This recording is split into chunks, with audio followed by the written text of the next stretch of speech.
السلام علیکم ورحمۃ اللہ وبرکاتہ۔ سامعین کرام، 13واں پارے کا مختصر سا خلاصہ ہم آپ کی خدمت میں لے کر حاضر ہیں۔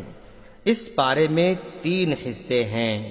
سورہ یوسف کا بقیہ حصہ اس میں بیان کیا گیا ہے، سورہ رعد مکمل ہے اور سورہ ابراہیم مکمل ہے۔ سورہ رعد میں 5 باتیں بیان کی گئی ہیں۔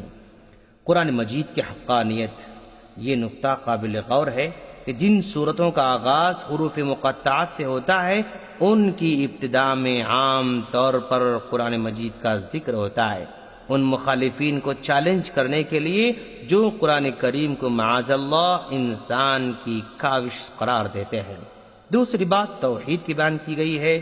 آسمانوں اور زمین، سورج، چاند، رات اور دن، پہاڑوں، نہروں، غلہ جات، مختلف رنگوں، ذائقوں اور خوشبوں والے پھلوں کو پیدا کرنے والا وہی ہے، اور موت اور زندگی، نفع اور نقصان اس اکیلے کے ہاتھ میں ہے۔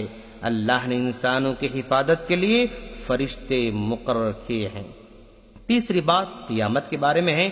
مشرکوں کو تو اس پر تعجب ہوتا ہے کہ مردہ ہڈیوں میں زندگی کیسے ڈالی جائے گی، جبکہ در حقیقت باعث تعجب بعث بعد الموت نہیں ہے، بلکہ ان لوگوں کا تعجب ہے جو یہ کہتے ہیں کہ دوبارہ کیسے اٹھایا جائے گا۔ چوتھی بات رسالت کی ہے۔ ہر قوم کے لیے کوئی نہ کوئی رہنما اور پیغمبر اللہ تبارک و تعالیٰ کی جانب سے بھیجا جاتا تھا۔ پانچویں بات متقین کی 8 صفات اور بدکاروں کی 3 علامتیں بیان کی گئی ہیں۔ متقین کی 8 صفات کیا ہیں؟ وہ متقی لوگ ہیں جو وفاداری کرتے ہیں، صلہ رحمی کرتے ہیں، اللہ سے ڈرتے ہیں، آخرت کا خوف رکھتے ہیں، ہر معاملے میں صبر سے کام لیتے ہیں، زندگی بھر نماز کی پابندی کرتے ہیں، صدقہ و خیرات کرتے رہتے ہیں، وہ ہمیشہ برائی کا بدلہ اچھائی سے دیتے رہتے ہیں۔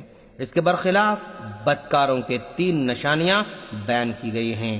وہ ہمیشہ وعدہ خلافی کرتے رہتے ہیں، وہ رشتے ناتوں کو توڑتے رہتے ہیں، وہ زمین میں فساد پھیلانا، فتنہ مچانا اپنا کام اور اپنا فریضہ سمجھتے ہیں۔ اس کے بعد سورہ ابراہیم مکمل بیان کی گئی ہے، اور اس سورہ ابراہیم میں 5 باتیں بیان کی گئی ہیں۔ سب سے پہلی بات توحید ہے۔ تمام آسمانوں زمینوں کو اللہ نے بنایا ہے، اسی نے آسمان سے پانی اتارا، پھر انسانوں کے لیے زمین سے قسم قسم کے پھل نکالے، پانی کو سواریوں اور نہروں کو انسانوں کے تابع کر دیا، سورج، چاند، رات اور دن کو انسانوں کے کام میں لگا دیا۔ الغرض جو کچھ انسانوں نے مانگا اللہ تبارک و تعالی نے عطا کیا۔ اس کی نعمتیں اتنی زیادہ ہیں کہ ان کی گنتی بھی انسان کے بس کی بات نہیں ہے۔ دوسری بات رسالت کی گئی ہے۔ اس کے ضمن میں کچھ باتیں بیان کی گئی ہیں، جیسے نمبر 1 نبی صلی اللہ علیہ وسلم کی تسلی کے لیے بتایا گیا ہے کہ سابقہ انبیاء کے ساتھ بھی ان کی قوموں نے انکار اور مخالفت کا یہی رویہ اختیار کیا تھا جو آپ کی قوم آپ کے ساتھ اختیار کر رکھی ہے۔ دوسری بات ہر نبی اپنی قوم کا ہم زبان ہوا کرتا تھا۔ تیسری بات پچھلی قوموں کے جھٹلانے والوں کے کچھ شبہات کا ذکر کیا گیا ہے، جیسے اللہ تبارک و تعالیٰ کے وجود کے بارے میں شک کیا کرتے تھے، اور وہ کہا کرتے تھے کہ رسول بشر نہیں ہو سکتا ہے، اور اپنے آبا و اجداد کی تقلید کیا کرتے تھے۔ ان شبہات کی یہاں پر تردید کی گئی، اور قیامت کا تذکرہ بھی اس میں کیا گیا ہے، جیسے کافروں کے لیے جہنم اور مومنوں کے لیے جنت کا وعدہ کیا گیا ہے، جنت کی نعمتوں، جہنم کے ہولناکیوں کا ذکر کیا گیا ہے۔ روز قیامت حساب کتاب ہو چکنے کے بعد شیطان گمراہوں سے کہے گا جو وعدہ اللہ نے تم سے کیا تھا وہ تو سچا تھا، اور جو وعدہ میں نے تم سے کیا تھا وہ جھوٹا تھا، میں نے تم پر زبردستی نہیں کی تھی، تم خود میرے بہکاوے میں آ گئے تھے، اب مجھے ملامت کرنے کے بجائے اپنے آپ پر ملامت کرو۔ اس طرح شیطان قیامت کے دن کہے گا۔ چند اہم باتیں اس میں بیان کی گئی ہیں، جیسے شکر سے نعمت میں اضافہ ہوتا ہے اور ناشکری کرنے سے اللہ تبارک و تعالیٰ کی نعمتیں چھین لی جاتی ہیں۔ کافروں کے اعمال کی مثال راکھ کی طرح ہے، تیز ہوا آ جائے تو سب راکھ جو ہے اڑ جاتی ہے، اسی طرح ان کے اعمال ختم ہو جاتے ہیں۔